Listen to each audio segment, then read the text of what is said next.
Hello, a bit Spursy listeners. It's me, Dan. And it's me, Barney. I wasn't ready, but keep on going. Barney, you've returned from the promised land. Yeah, I have. And I'm missing half my brain. Yeah. I've returned from the promised land. I'm back. I'm so excited to talk Tottenham Hotspur after the reign of terror is over and the warm era, the warm era, that's the Ange era, the warm era is back. It does feel like the warm era, though. Yeah. Like, it was definitely the cold times with Conte and Jose and the end of all that. So Yeah. I like that. I'm down for that. All right, sweet. Cool. It's also the difference between us doing like 2 or 3 pods over 4 months versus having Ange in and now a full video setup. Yeah. A set and everything. And I'm so available and ready. Let's do it. It's good though. It's good though. Look, there's a lot of things to catch up on, but I guess really the main thing would be Harry. Mm-hmm. Harry going. Yeah, that's right. Traitor, snake, bastard man. For some reason, I thought you were going to say philanthropist as the next one. Philanthropist as well. Like I was waiting for a positive term or something to come in there, but no. Very surprised. How surprised were you that he actually went? I was surprised. I didn't think he'd actually go. Right up until it was happening. Yeah. Yeah, pretty surprised. I wasn't shocked because there'd been so much build up, but I was definitely like, really? Is that you're really actually going to Bayern Munich? Like, of all the clubs, you're going there? Or what the hell? Well, how did you feel? I felt sort of similar initially, but then as it started looming, I was like, Harry's not said anything. No one's saying much about this. Mm-hmm. And then it's looking at like his Hot Ones episode where he's like, oh, the club I'm currently at, the club that I'm currently employed at, and they're giving me money at the moment, but like maybe in the future. Like, it just seemed very, like, he was so resistant just to say Tottenham, Spurs, or anything that leaned towards the future. It's so bizarre that you wouldn't just say Tottenham. Like, he's, again, similar to, obviously not as bad as the Neville golfing trip, but like, just say Tottenham. Yeah. You don't need to say club I'm currently at, the entity which pays my wages presently. Like, what? Who's told you to say that? Your brother. Yeah. Like, that's not going to move things across the line. That's not going to endear you to anybody. Yeah. Like, there's no purpose. And just disappearing as well from all the preseason interviews. Yeah. As well. And it's like, okay, yeah, no, we've got Sonny here today. No, Kane wasn't supposed to be here. Yeah, it's always been Sonny. It's always been Sonny. Yeah. Yep. Oh, and Madison's here. Yeah. Yeah. Madison's here. Some of our big plate. He was never meant to be here. No. He doesn't do interviews. He doesn't at all. He's never done them. Yeah, I mean, how do you feel? Obviously, I've made my feelings known about him leaving. How do you feel about him leaving? I actually, honestly, I kind of felt okay about it. Because I just couldn't deal with the non-committal anymore. And it was just like, if we go into this season and Kane was this whole like, really, won't he? Sort of thing. I picture him like in a field with a little daisy, like, you know, or it was probably Daniel Levy doing that. Like, does he love me? Does he not? Is he going to stay? I feel like that would disrupt the whole season. And because every press conference then would be like, so Harry Kane, is he going in January? Was it going the end of the season? Is he talking to Chelsea yet? Yeah. So I was like, just go, let's move on. And I actually felt okay when it went through. But the moment that it maybe hit me a little bit was we made a video up on our Twitter of the Fast and the Furious, like the end scene from that. And then we were starting to put that together as a bit of a joke, something stupid. Yeah. But then by the end of the video, I was like, I'm actually kind of a bit sad now that Kane and Son are never going to play together again. Well, for what we know at the moment. Yeah. I mean, I think you're right. Like, I don't think he could have won either way with me. Like, I think if he'd stayed, I would have been like, oh, so now you get to go on a free, do you? Nice. Where the only thing, which I guess would be the option that everyone would want, would be to him be like, I'm staying and I've signed this contract. Yeah. Which, wasn't going to happen because he had to go to Bayern Munich to play against farmers and win. I am obsessed with the fact that the first game was the whatever preseason cup Super Cup, Yeah. whatever the Community I think it's Shield. the DFB Super Cup or something. Yeah, the right. DFB Super something. Yeah, and it's like the equivalent of the Community Shield. Yeah. And they lost 3-0. Okay, I Yeah. was like, ha ha. Yeah, and didn't score. So I'm pleased. I just don't understand Bayern Munich. I don't get why Bayern Munich. Yeah. Like I watched the not the induction video. Mm. That sounds like an HR thing that we have to watch. But like it was the intro video of like Kane's first day at Bayern, Uh-huh. rocking up, signing, wearing a suit and having photos and all that. And I watched that and I was like, Kane seems very relaxed, very, very happy. Mm. And like I can imagine, like in some ways, Bayern, huge global club. I kind of get it from that angle, but surely like this is part of a plan to get back into the Premier League. And this is not thinking like, oh, the Bundesliga is so horrible. Like everyone must want to play Premier League. Mm. But you'd think that he wants that goal record and that he's going to come back eventually. But it just seemed, I don't know, it just seems a little bit weird. Like Bayern Munich seems a bit left field. Yeah. Yeah. Like if he'd gone to PSG, I would have been like, okay, it's about cash and just winning whatever, the easiest trophy you can win. Yeah. Because they're going to win it. If he went to Real Madrid, I'd be like, well, okay. You know, but Bayern Munich's like in between where it just doesn't make, they're going to win the league probably. Yeah. Who knows about the Champions League? They haven't won that in a while. Well, I think they won in, was it 2020 or something? But they've only, yeah. Did they? Yeah. They've only won like 2 in the last 20 years. Right. Okay. And then I'm sure a Bayern fan would look at this and go like, oh, only 2 in 20 years. What have you won in the last 20 years? Yeah. But they haven't, it's not like they are regular winners of that competition. So it's still not, like, it's not guaranteed that they are going to make the final of Champions League or win it. Yeah. But it all seems to be hinging on that. Yeah. And how long was the contract? Is it 3 years? I think 4. 4. All right. Okay. So, but see, that's interesting to me as well because I was like, maybe he'll get a 3 or a 2-year contract. Yeah. So then he can get out of it if he wants to go to the Premier League and get the record. 4 years makes things a little bit harder. I don't know. What if he gets stuck there? What if he can't come back? Yeah. What if he just gets caught in like the Spurs-esque loop over there? Yeah. And he's just, but I think you're right. Like, it would be funny if they paid 100 million for him and he's like, nah, only 2-year deal. Mm-hmm. Yeah. Only 2 years. That's it. Yeah. Yep. That's it. That's all you get me for. Yeah, I want to watch, I hate watch it. But I won't. Yeah. Because I don't care that much. Yeah. It's like the few little clips I've seen of him, it looks like you're playing against you're playing against someone on FIFA, and they've just like they put Harry Kane in their like ultimate team or something like that. Like it just seems so surreal. Yeah. But also I'm not that affected by it. I'm just like, well, it's so much better. I think that he's gone and moved on, and now we can just get right behind Ange. The warm era. The warm era. I did feel watching the game on the weekend that it did feel a bit weird that he wasn't there. And my anxieties around him not being there were exacerbated by the game that Richarlison had, where I was like, uh-oh. And the fact that Sonny, was pretty good, but wasn't, because he wasn't playing as the forward. He was playing on the wing, so he's not in those spaces as much, maybe as much as he would be if he played forward. So... then like Emerson Royale's not scoring a goal like that every week, even though it was great, but he's not going to do that. But we can maybe rely on the Maddison beautiful free kicks. Well, Maddison is just a beautiful wand of a foot. Yeah. I thought he was so good on the weekend. I was like, yeah, this is great. It feels great for us to bring someone in who you just instantly like, yeah, cool, you're a good player. Yeah. And I can see why we bought you, which at Spurs doesn't happen as much as you'd, like it to. Yeah.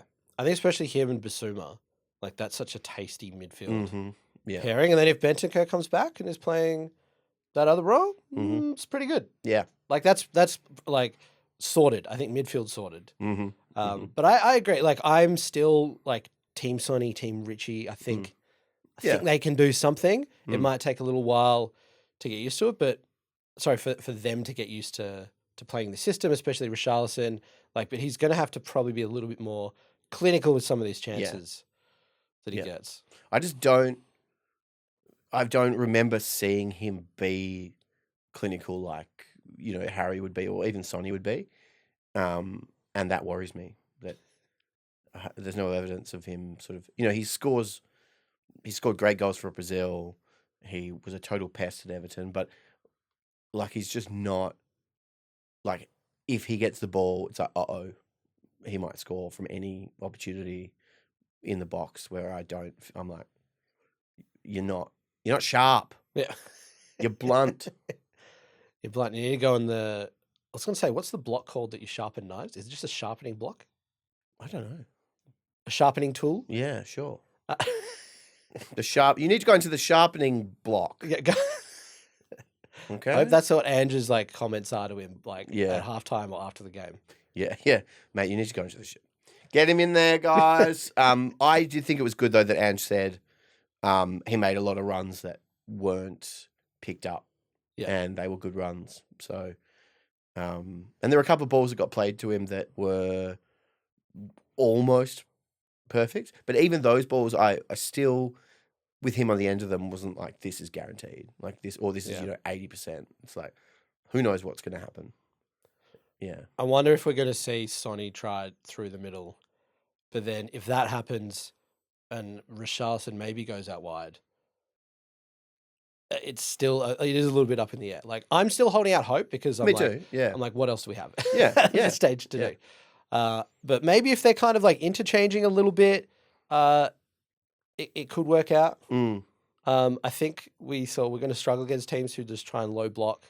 And then I guess that's where someone like Richarlison, because he's not that tidy with his feet. No. So his first touches can sometimes be a little bit loose. So, yeah, maybe if we're getting more cutbacks across to him when we are able to get him behind a bit more, he'll be okay. But, I'm not trying to read too much in the first game. Just first game. I've read so much into it. No, I agree with you. I still have total belief that it will, be good.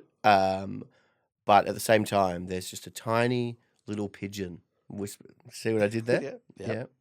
Whispering in my ear, going, "This is fucked." So, also, I wonder. I love as well that the pigeon is also whispering negatives against Richarlison. Yeah, he hates him. So this pigeon hates him. He's from a different pigeon gang. Okay, so it's just they're very coop oriented. Yeah. Oh yeah. You do not want to mix them up. Yeah. But I also think if Richarlison goes wide, he's not going to be able to do the winger role that Ange wants him to, as well as Sonny could, even though Sonny might be more clinical. And then it's like, well, you can't drop Richarlison because he's just had a whole season of that. So, I don't know. Yeah. Don't know. I hope that we'll see a bit of experimentation the next few weeks. I trust Ange to work it out. Yeah, he'll work it out. He knows what he's doing. He'll work it out. Did you see obviously Sonny's our new captain. His captain announcement, I've seen clips of Ange, absolutely tearing paint off the walls with his speeches. And I was ready for this amazing. And he was just like, so guys, so we need to, we obviously need a captain. And I was thinking, I was like, what's happening here? You're looking at the ground? Maybe that's him before he has his morning coffee or something. Yeah, he'd rushed in. Yeah, he's rushed in. He's actually very placid before he does that. And then he has it, and then he has it. And if he did it afterwards, it'd be, Sonny, you're fucking captain. Yeah. Could he, vice, Madison, get up. Yeah, you're also vice captain. I thought it was interesting that the vice captains are more interesting picks to me than I'm glad Sonny's captain. That's great. Yeah. And I think he handles responsibility really well whenever we know that from when Harry's been out and it's been Sonny as the guy, he seems to step into the role. Whether I think when he's not, it's not that he's not a leader anyway, but he's sort of less of, he doesn't really become an integral figure. I was sure that Dyer maybe, but apparently he's off, or Pierre, who's probably off too, or somebody else, Davies, would get the captain's armband, and or vice captain. So I think it's good that Ange, with the new warm era, the warm breeze coming in, that he's picked two fairly new, well, in Madison's case, very new signings. Sort of clears the slate a bit. Yeah. I wonder how close he might have been to giving Madison full captaincy. Mm. Not to say that I'm happy with Sonny as a pick, but if Madison's come in this quickly and he's like, yep, alrighty, leadership group, all right, vice captain, here you go. And you see how Madison actually talks. He talks so well in interviews, and I've seen gone back and looked at a few of his Leicester clips and stuff like that. And especially tactically, he talks really well. And not to say that Sonny doesn't either, but yeah, I think that if Sonny is out, I would hope it goes to Madison next, and then the absolute psycho third. Yeah. Well, I mean, I think, and I'm only just realizing this now as we're speaking about it, so apologies if this was so obvious to everyone else and yourself, that he's picked a leader for each line. So there's Sonny's the forward leader, Madison's the mid leader, Goody's the defense leader. I'd love to say that I picked that up, but no, I hadn't. Yeah. It's just come to me now. So he's got that spine. So they're each responsible for they're responsible overall, but for each group as well, which is actually really, really clever. Yeah, that makes that makes a lot of mind blown. Yeah. Oh, Ange, nice.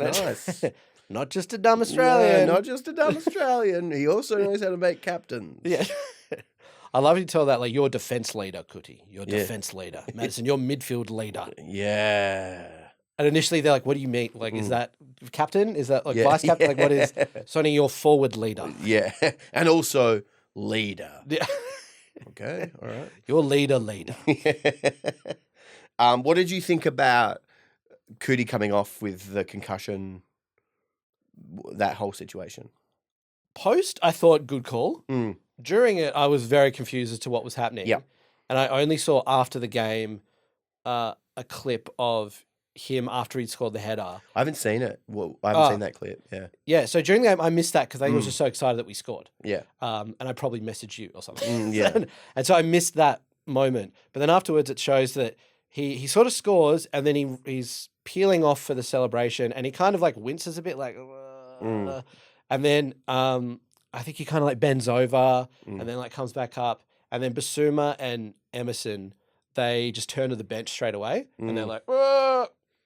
So I think they were basically just saying well, he's not right. He's not right, everyone. Yeah. Usually when he celebrates, he's punching people and headbutting them. This something is really off, guys. Yeah. I like that. It came up from Emerson just stuck his ass out. Yeah. And Romero didn't kick it. Yeah. He's like, what's going on? What the hell? Yeah, I thought it was amazing that the amount of times that someone will get concussed clearly and then stay on, or they'll come over and they'll say I'm all good. The fact that he actually came off. Yeah, I was like, oh wow, cool. Yeah, and it looked like he really didn't want to when Ange was like, come on, mate. Yeah, come on, mate. Come on. And Romero's just kind of stunned, no, I'm good. What the hell? Who's going to be defense leader? Yeah, if I'm not there, who's? Yeah. But yeah, it was great that he came off, and I thought Davinson coming on, I thought he played really well. Yeah. We'll see. I didn't see the full Barca game. I only saw clips of that, but I heard a lot of fuss around Davinson, and everyone's like, "Wow, incredible! How well did he play in that?" Yeah.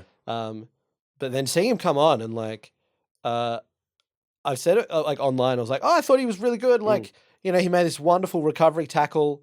I think it was against Wissa where it was really well done. I think your doggy did another one as well, and maybe Van de Ven too. The pace in that defense is really good. But then people came back and they're like, "What about his positioning for the goal that was conceded?" Yeah. And I'm like, oh, maybe. I don't know. Yeah. Does Ange want him to cover the line? Yeah. Why does it always have to be I thought he looked all right, made a really good defensive run. Well, excuse me. Yeah. There was actually a time where maybe he made an error. So, yeah, I didn't say he had a perfect game. I said he played well. Mm-hmm. Yeah, and the positioning as well, I thought that was more on Emerson than him. But, it doesn't really matter regardless. No. But I'm happy with Sanchez. Like, Yeah. I think this could be the redemption arc that I hope so. I was going to say we all need. We all need it. Yeah, but it like all redemption arcs, it takes a while until he then all of a sudden will be held up as this, god. Yeah. But there'll be, we have to do quite a few, because there'll be people that will be happy to go, oh, great, he's playing well. That's awesome. That's good for the team. That's good for me as a supporter. That's great for our season. And then there is a whole bunch of other people that are like, but my idea in my head is that he's bad. Yeah. And it takes a long time. Yeah, and even now it's just like, not skillful enough, too wasteful, can't defend. And it's just like, what? Like, just wait, just chill for a sec. Should have sold him years ago. What about that window? We didn't buy anyone. And you're like, far out. Why does it always have to come back to this? Yep. Also, I thought Gio would come on for sure, and he didn't. Yeah, that was really interesting, especially because I thought Skip, obviously scored a couple of goals against Barca, but then thought he didn't look great in this game. No. So I was expecting a little bit of an earlier sub there. And I know that you were calling for Kulusevski to be dropped in to midfield and maybe get, like, say, Solomon on earlier, stretch it out a little bit. Yeah. But yeah, it was interesting because I thought Gio was now back in the system and back in the rotation and was going to get minutes. But then now we're seeing reports of, a couple of Spanish teams are interested in him again, and maybe he might be off. Yeah. Which is like his preseason was fantastic. Yeah. So I was really hoping that he would be involved early as sort of a symbol or signal that he's going to be in the team this year. Because when he's good, he's really, really good. Yeah. But yeah. And I think as well, if someone's playing a low block against us and we're trying to push forward and unlock it a bit, having Madison and Lo Celso, that's pretty good. Yeah. As a pairing. And even a couple of weeks ago, a lot of Spurs fans were talking about, which side should Madison play on? Oh, maybe that side. And then Lo Celso should be on the other side. Yeah. But then now it's just like, maybe not. Yeah. Nah, actually, nah. And also, it's my dream, my wish for Kulusevski to come in and play midfield. It's where I play him in FIFA. He does a great job. I'm just waiting for, 15 goals a game. 15 goals a game. I'm just waiting for the real world to catch up. I'd love that in a rage, like whenever he doesn't play there in a real game, you just stuff this and just put FIFA on and just reenact the game and play him there. I'm recording them, sending them to Ange through the Australian mail. We've got our own mail. We can all contact each other. It's called, I can't think of anything clever. Can't think of anything good. All I can think of was g'day. G'day. I could see that being like an app or a mail delivery thing for Australia. Contact any Australian. Yeah, I love that it's like, you can send a video of you playing of your FIFA game to Ange Postecoglou directly in London via G'day. Via G'day, because he's Australian and he legally has to be on the app. I love that. You legally have to accept the message as well from whoever it comes from. Yeah. It sort of reminds me of when, if you... it happens all the time. You'll meet someone and they'll be like, oh yeah, I'm Irish. I'm from Dublin. And you're like, oh great. Do you know my friend Paddy? Who's they're like, no, I don't know every Irish person who exists. I have the weird reverse of that where, because I'm from Perth, people will say, oh, do you know Jake Smith? And I'll go, yeah. Yeah, he's my godfather. It'll be some, weird, because everyone knows each other. But yeah, I agree. I agree. We should patent this very quickly to get G'day. Yeah, we should get G'day up and running. Off the ground. I did like Ange was talking about he's not playing Fantasy Premier League this season. Ah. Because I think he said he plays with his mates and he's like, for the first time in 20 years, I'm not in the league. Yeah. And then I think a journalist was like, oh, what's that? And he's like, well, I'm a Premier League manager now. I'm living the dream, mate. I don't need to pretend anymore. I am the fantasy. Yeah. That would be, because can you imagine if he did? Yeah. And then it somehow comes out his team and whoever is not on it from Spurs, it would be a big deal, even though it's a fantasy game that has very different metrics. and it requires a different. Or if there was an Arsenal player on his team, He maxes out with like 4 Arsenal players or 3, whatever you can do. I love it if his username just wasn't very well hidden. Yeah, it was just like Ange. That's it. Oh, just Ange. Just Ange! Exclamation mark. And then N17. N17. That would be good. Yeah. That would be amazing, though. I wonder if there are any Premier League managers who secretly do play it. Yeah. And like, it's a pretty small sample size of 20 people. Mm. But I would assume that, especially if you're like, say, on the like a relegation battling team, you might want to pretend that you're like managing Haaland or something. Or like if you're like a Sean Dyche or something, you're just like maybe something like that. Yeah. Imagine Sean. Oh, I just love to put Madison and who else? Haaland in a low block. Yeah. Hey, why can't I put the formation low block on here? What the hell? No strikers. I don't want any strikers. I wonder. Maybe I'm going to make one and call it Pep Guardiola. Real. Just see what I can stir up. I love that. Just say, yeah. Send it to the mail. Oh my God, look at this. We have verified that Pep Guardiola Real is the official count of Pep Guardiola. Yeah, sick. It makes sense. Redacted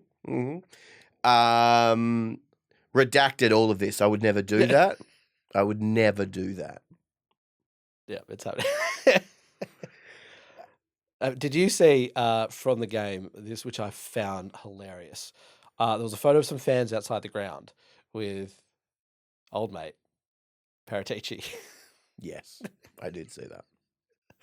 Like, isn't this guy supposed to be like on trial in prison? Yeah.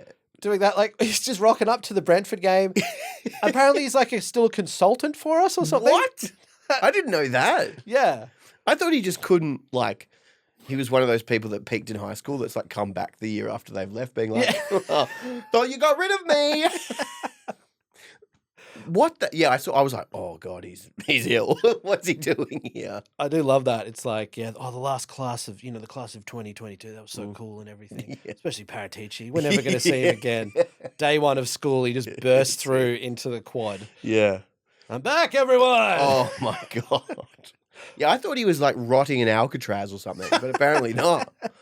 Yeah, and it's like the more, like you just try and find details of what's going on there, and it's like it's a long case or nothing's happened yet, and he's just knocking about. Just watching the game. Apparently Scott Munn was there as well. What the hell? But Scott Munn, they went together. But I would love it if they were like, you found like their like, private Instagram account and it was Scott Munn and Paratici just on the town all the time. Oh, because he's finally got his boy. He's got a boy again. He's got a boy again. Yeah. He's like, you need to shave your head. Yeah. Also, we wear all black. Yeah. And those headphones need to be wired. It's like, no, but I paid $400 for these, I'm not these AirPod Pro. I'm not going to do that. You're a weirdo and a loser. I don't like you.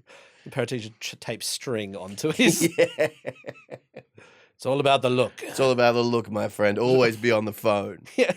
You young kids coming into this role, you think you know everything. Yeah. You don't know nothing. You don't know nothing. Nothing at all. Well, see, Scott Munn still doesn't work for us legally. He's still under contract with City. City Group. Yeah. So I don't know what's going on there. That like he's having trouble being released from that for some reason. But he was at the game apparently. Yeah. So I love that just our like a lot of our backroom staff in terms of like the directors and things, they're just like sort of associated with the club, not really, but then showing up to like games and what's going on. It's illegal for me to be here. Yeah. It's illegal. It says that it's illegal for me to be in the box. Yeah, and I'm not. I'm not there. I'm not. I'm watching from the elevator. Fabio, the game's about to start. Yeah. What are you doing? What are you doing? People need to come up. You're blocking it. No, man. I hear the game from here. Yes, that's all I need. Just need to hear the rhythm. You know how they say comedy's about timing? Well, football is also that. Fabio, the game finished 6 days ago. Can you please leave. Please leave now. Please leave. Well, I got nowhere else to go. I'm just trying to get used to these 4 small walls, Yeah. nothing to sort of do. Help me acclimatize. Yeah, when I'm, Yeah. in prison. Yeah. Was there anyone else that you were? I mean, I thought you doggy. Is that how you? You doggy. My understanding is it is you doggy. Great. I love that. That's and my Italian would come in and say, like, I would say you doggy. Yeah, you would. Well, I'd probably say, like, you doggy. You doggy. Okay. You doggy. You doggy sounds, I would say often when I speak Italian to mum, I have a lot of punts on a lot of words. And I'll be very confident and I'll think that's it. And then she'll go, no. No, that's It's right. this. Yeah, It's this. right.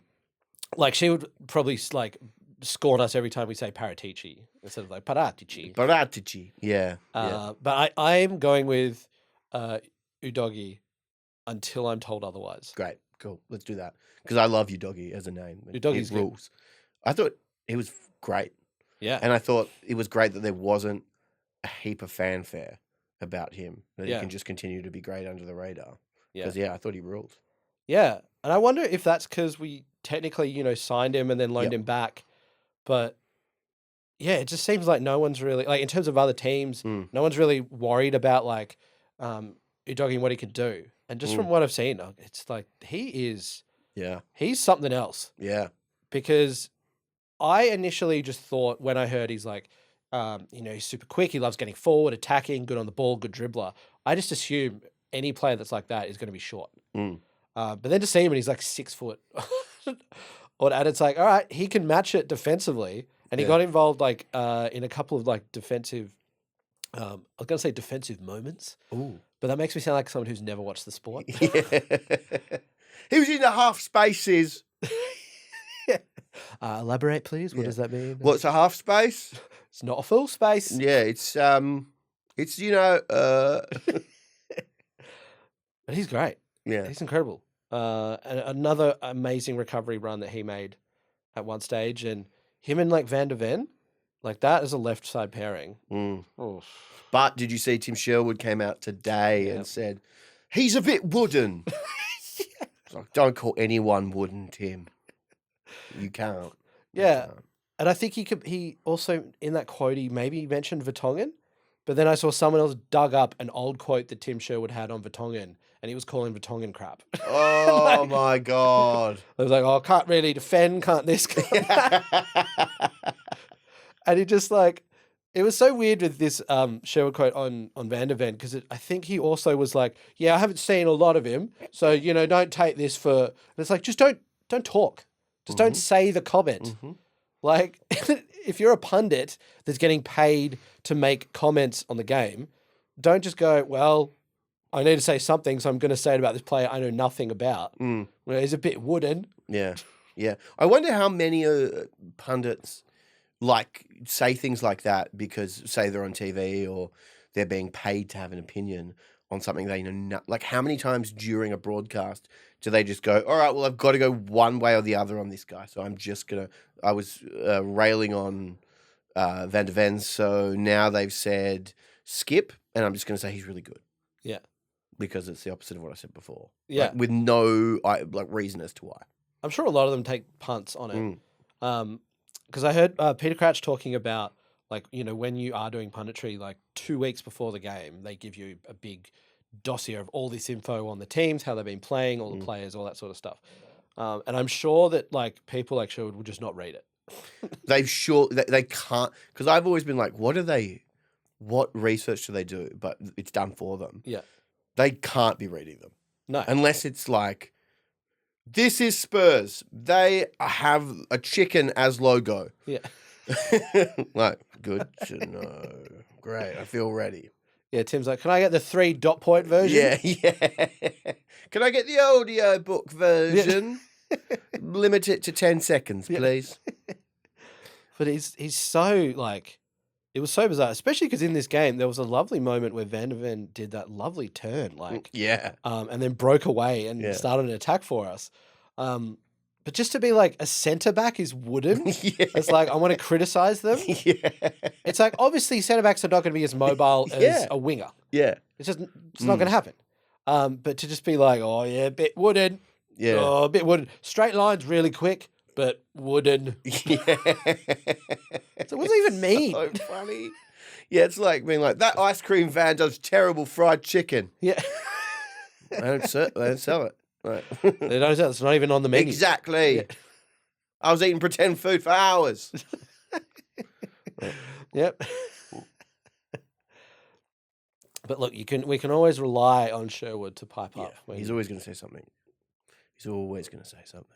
It's very striking that he's never gone back into management and seemingly not coaching at all. Yeah. Well, I mean, he was shit at it. So. I mean, but maybe not youth-wise. I mean, was that luck? Was that skill that, we had quite a few players come through the youth system when he was in charge of it? Well, I mean, he developed our greatest ever player, Yeah, Harry Kane.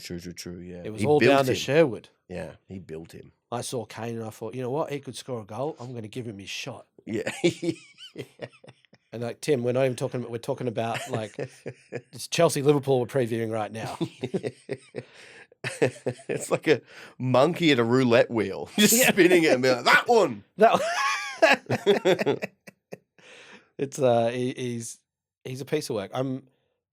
I don't think there's many good pundits on there, and I feel like now they should start moving away from ex-players and just go towards like who is a good pundit to someone who actually analyzes the game and can talk properly on it, not just someone who's a player, because the whole idea of like them providing experience, a lot of the ones they get on there just say nothing. Yeah, totally. And they're so biased by their own, whatever happened in their own career and blah, blah, blah. But then you wouldn't get the great, thing of turning on the TV and there you go, oh, it's Alan Shearer, it's Michael Owen, and they're there. Oh, I recognise them. Yeah. Whether you don't, otherwise people turn on and be like, who the hell are these people talking about stuff that's relevant to the game and actually meaningful? That sounds like Australian punditry because it's like, we'll get whatever ex-pro is living in Australia. Yeah. So it's like, we've got this journalist, and Thomas Sorensen. Yeah. You're in, bro. Yeah. You're in. Yeah. Was there anyone in particular that you felt you were surprised by in terms of how they played or where they played or what they did or in terms of the system or anything like that? Anything that shocked you? I don't think I was shocked by anything. I thought like Emerson had an okay game. I've seen some people say that he was kind of a bit poor apart from the goal, but I thought he was fine. Like I thought overall we were just like reasonably solid, and especially for a first game in, I didn't think there were any huge glaring errors or like things like that. No, I thought he was pretty good. I didn't think he was bad, and I didn't think he was poor before the goal. I thought he was good. I thought what you're saying about Udogie before, where he's like quick, can dribble, likes getting forward, but then can also defend. Do you think when Porro saw him, he was like, shit. Oh, no. He does everything I do, but better, and then he does the stuff I can't do good too. Like, so Porro's going to be like, Ange, what do you reckon you play Udogie and me at the same time? Yeah. Down both wings, and he's going to be like, we need some solidity. Yeah, we really don't. You only have one of you at once. Yeah. I can't believe. No, I can believe what I've like. He's a total. I think he's a total flop. Porro. Yeah. Like, what's he done? And also, he's exactly. I sound like a pundit. I was going to say, and we've got Tim Sherwood joining us. But like everything that everyone was talking about or concerned about before we signed him for £40 million or whatever it was, is exactly how, it's like it was actually really accurate. And there's hasn't yet been like, oh, he can actually defend or he's so effective going forward that we just have to cover for it because he's so good. It's like, this is exactly what we bought, which I guess, thank you, Sporting, for being, so accurate in your information around the player. But yeah, I wouldn't be sad to never see him on the field again. I love this idea that we go to a club and ask for information on the player we want to buy from them. And they're like, oh, this is a very honest take we have on him. Oh, you want to buy him? Well, yeah, we'll be very honest. He's very good at everything. Yeah. Wow. And it's real stand-up guy. Yeah. Real stand-up guy. And just, there's no controversy surrounding him. He's just a good guy, Thomas Partey. He's just a good guy. I love it. That's how it would work. Hopefully it does. Yeah. I feel like Porro could still work out though. No. Yeah, I hope so. No, but I do think you're right. Like when Porro came in, I think we did expect like, wow, incredible wing back. And I think because a lot of us, we'd only seen him play against us a couple of times. Yeah. And he's obviously very, very good at certain things, especially sort of like going forward. And I think he's like crossing looks pretty decent. Whether he's a great one-on-one dribbler, not so sure. Yeah. But also, defensively, he's not looked great at all. No. And in this system, that is quite concerning, I guess. But I wonder if he will be used as a winger or if he'll be used maybe more like if the game's really opening up or we're trying to get back in it or something. If he's going to be more of an impact sub that can kind of do something. But He's going to be the new Lucas Moura. Please no. Please no. I think I said to you it was such a relief to know when we were making subs or even when the lineup was coming out that, like, to know that Lucas Moura was not an option. Yeah. There was no way he could make it onto the pitch. Yeah. Unless he forced himself on from the stands. Maybe he's rocking up with Paratici and Mudd. True. He's just still... True. He's just still there. Yeah. He hasn't actually signed for Sao Paulo. Oh, God. He just got a wig on. Yeah. It's the same as my hair, which is none. Wait, he's rocking up what? His wig is one of those skull, like... Yeah, it's like a Voldemort skull. What do you think of my disguise, guys? Yeah, pretty good, huh? Can anyone tell? Ooh. Lucas, you can't go on. Yeah, come on, man. How are you feeling about the United game this weekend? I'm feeling good, although I'm slightly concerned. Actually, no, I'm not concerned. But like initially, there were a lot of talks about protests, and I agree that there should be some protests around ticket prices. Like I agree with that, fully support that. But I just hope that maybe that doesn't. I don't know, some toxicity for that doesn't actually leak into the ground and the game itself. Yep. Because I think for Ange's first like big home game, like an actual proper home game, it would be great to just get the lane pumping. Yeah.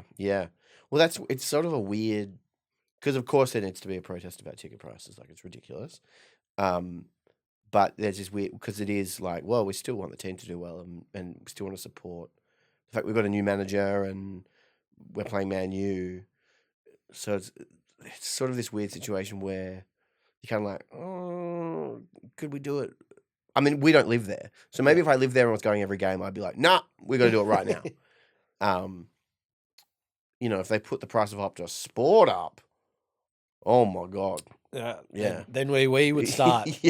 We'd protest somewhere. Yeah. Just at 2 a.m, we would just be walking the streets here, just trying to find anyone who would listen. Can you believe it? Optus Sport's gone up $2. They'd be like, this seems like a weird anti-ad. Yeah. Like, what the hell? Yeah. I kind of want to get it now. Yeah, I want to get it. Oh. Still sounds like a reasonable price overall. Yeah. No, it's not. Yeah. But yeah, I think maybe if I was there and the tickets had gone up like they had, and I was going, I'd be furious. Yeah. So we'll see. I guess if it's pre-game, great. But then in the actual game, because it'd be so nice to get a result over Man U. Oh, it'd be so good to like kick the season off. But then if it's like during the game, it kicked up and something happened. Like I don't know what the extent of the protests and stuff are. Yeah. But I just heard that they're happening. Some element of them are happening. But then a lot of people say that the stadium is just full of tourists anyway. So there you go. There you go. What do you think, mentioning kicking the season off, who do you think will be the breakout, not breakout, just who's going to be the best player of this, who's going to be our best player? I think it's between Maddison and Basuma. Yep. Probably Basuma. Yep. Probably whichever one of those stays fit. Yep. But it's just so great as well now seeing like someone like Basuma who's just majestic. Yeah. Like unbelievable Yeah. midfielder. And then just going back to like last year with Conte, like, well, Basuma's a bit too stupid to get all my tactics. He's the only one struggling with all my instructions. Yeah. And it's like, just let him play, dude. Yeah. Just let him play. What an indictment on... Obviously, Conte's tactics have won titles, yes. But seeing Basuma, it's like, what the hell were you saying to him? Like, this is a completely different player and has been for the entirety of preseason and then in the first game. How... the blame is on you, Conte. Like, how... You're meant to get the best out of your players. Damn, I wanted to have I was going to say Basuma or Madison. God damn, you can say them. No, but it needs to be different. All right, if I name every player, then what are you going to say? Fraser Forster. Yeah, Fraser Forster, probably. I think those two too. Yeah. I think what is so nice to see about all this, though, is that with all the criticism of, like, last year, and it's like, oh, it's the players. The players aren't good enough. It's always the players. Yeah. It's the players. It's not the coaching. It's not the coaching at all. Yeah. And then now we see a large portion of the team like playing a lot better, playing like nice intricate passes, playing relatively quickly as well. Especially in some of the preseason games. Yeah. It's like maybe it's not all just the players. Yeah. Maybe they're actually okay. Yeah. Maybe they don't just suck. Maybe someone like Basuma is not like a Premier League star at Brighton, and then we buy him, and oh no, we've revealed he's actually crap. Yeah. Oh, damn it, we got done again. Yeah. Oh. Yeah, it's bizarre, especially with new signings where it's like we've bought them. Because then it always comes back to, well, they actually were crap, and that's why we went in for them, and that's why Levy wanted them, because he's a football terrorist. So, there's two sides. You can't possibly say that it's the coach or the players, I think. It's always a mixture of both. Totally. But there are certain examples like Basuma where it's quite clearly the coach. Yeah, it's quite clear how the coach obviously wanted him to play. And, I don't know, publicly slagging off a player. Yeah. As being like the only one in the whole squad who's really struggling with this. And all the players are sitting there and being like, oh, yeah, it's probably not me. No, it's probably not me, right? And then it's like, Basuma was the only one who can't get it. Only one. My patents. Everyone else is fine. Yeah. Basuma, nah. Can't do it. He doesn't have that kind of ability to think. Yeah. I just picture like a kind of like Dangerous Minds type thing with like Conte as Michelle Pfeiffer. Yeah. And it's just like Basuma's the student. He just can't get under control. And, like, just can't make him like pay attention in class. Yeah. Where do you think we're going to finish? I think top 6, which is a lot of positions. I'd say probably 5th or 6th. I think we can go on a run and get 4th. But I really don't think that that's guaranteed, which is why I found those arguments of like, we've got to keep Harry Kane because then we've got Champions League, we're going to make a lot of money from that, and then we're going to probably like win it, and then we're going to make, and it's like, it's so hard. Like, the amount of money that, and Chelsea are still just buying 50 million plus players. Caicedo as well, 100 million, like 110 mil. Yeah. Like they've spent in the last few days 160 mil again. Of like, and it's like, all right, okay. I guess these are just the rules now. Yeah. Yeah, there's the rules. Financial fair play. That's fake.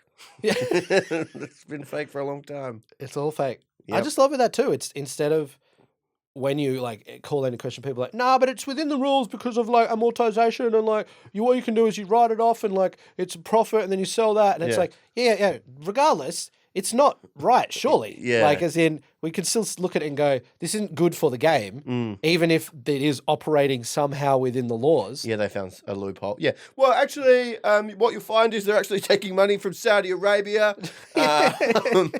Is that a problem considering they own another club? Well, legally, they've actually found a look. It's like, what? Yeah, it's just called accounting, everyone. Yeah. Learn international accounting. It's like what they've spent I think they've spent £900 million in the last like 3-4 windows now. Great. Unbelievable. Yeah. Newcastle, I wonder if they're going to pipe up with another signing or two. Like it's tough. The league's super, super tough. So even looking at Spurs now and thinking like, oh, might finish 8th. Or it's like, that's still not horrendous given the quality of the league. Although there would be certain fans who would see this and just go like, yeah, you're the problem. Yeah. You're part of the problem with the club for being content with 8th. Yeah. It's like, don't think so, but where do you think we're going to finish? I honestly would be annoyed if we finished 8th, I think. I think we're going to finish 6th. 6th? Yep. I think 6th is not bad. Yeah, yeah. Like, that would be pretty decent. Yeah, I'd be happy with 6th in the context of the next season, us finishing higher. Yeah. But if we're not 1, we're last. That's my attitude. Thank you, Antonio Conte. If we're not first, we're last. So all I see is 1st and 20th. Yeah, that's it. That's Everyone should get relegated if you don't finish 1st. Yeah, exactly. Bring in a whole new bunch of teams. That's Todd Bowley's new thing now. Probably, yeah. I've been watching American sport, and this relegation thing, I like it. But why don't we expand on it a little bit more? Let's make it a bit more interesting. Yeah, and if you finish 20th, your whole team gets lined up against the wall and shot. It's like, Todd, that's what the fuck? But the rule is still, if you spend a lot of money, you don't have to do it. You don't have to do it. If you spend £900 million over like a few windows, that's actually not an option. Yeah, then it's fine. You have immunity. It's called buying immunity. Have you ever heard of it? Yeah, it's like Survivor. Have you seen Survivor? We should make it more like Survivor. I've Jeff Probst here is the new club executive. Yeah. Yuck. Yeah. I think we'll do okay. Yeah. I think we'll do okay. Yeah. I'm excited. It's just nice to go into games and know that we're not just trying to suck the life out of everything. And even like the Brentford game, we didn't win. Objectively, it was still a very exciting game. One thing we haven't talked about is the ref. Oh. And some of those yellow cards. What? Just decisions there. We had, what, was it like 5 before they got 1? Yeah. So 5 before half time, I think. Yeah, that was insane. And also that pen was so soft. Yeah. Ugh. I've seen people go, oh, it was contact. It's contact. Yeah. And it's like, he grazes him and he tries to get out of the way. Yeah. And then the flop happens after that. Yeah. And it's like, granted, if we were on the other side of that, we would probably call for a pen and be very happy if we got one. Yeah. But if we didn't get one, we might be a little bit salty. But I don't think it'd be that salty. Yeah. Yeah. I mean, I think that anytime our player is like someone comes near them in the box, I'm like, pen. So I understand that, but also, yeah, on top of all the yellow cards, I was just like, what is happening? Yeah. What have we done to this man? We've definitely scarred this ref. Yeah. Yeah, it was bizarre. Maybe him in his fantasy league with all the refs, like maybe it's just all Spurs players just always cause him trouble. Yeah, and so he's like, I'm going to show you yellow cards. That's -2 points. Yeah, look at this. I thought when you said all the refs, I was imagining a special refs version where they actually have refs as the no players, no just players. refs. Yeah, and he's like, I'm going to really boost myself this week. Yeah. With the yellows. If I get about 5 yellows in the first half, that's +10 points. Yeah, yeah. But, well, are you happy to leave it there? Yeah, I think that's good. Yeah. It's a nice return to the new season, and we'll be back more regularly now. Yes. Until the football becomes turgid again. Yep. And then who knows? Then I'm going to Siberia. Yeah. Well, let's keep Barney away from Siberia. Yeah. Thank you very much for listening to or watching to. Thank you very much for watching to A Bit Spursy. Yeah, we should mention this is available to watch. I just realised that. Yeah, it's available to watch. So if you've listened to this all the way through, and you want to relive it with your eyes, head to our YouTube channel. Or you could relive it with your eyes and mute it, and then watch it and be like, I know what bit they're up to. Yeah. It could be a fun game you could play with yourself and the kids. Yeah. I don't know. Honey, I'm just taking the kids to play Bit Spursy mute and watch game. Yeah, it's really fun. It's really fun. They would be like, Dad, this is worse than like just watching you like watch football. Like, what is this? Yeah, this is weird. Who are these two guys? Yeah. Oh, I think they're talking about Siberia here. Yeah. Trust me, if you heard it, it'd be a good bit. Be a good bit. But yeah, as always, I've been Barney. I've been Dan. And come on, you Spurs.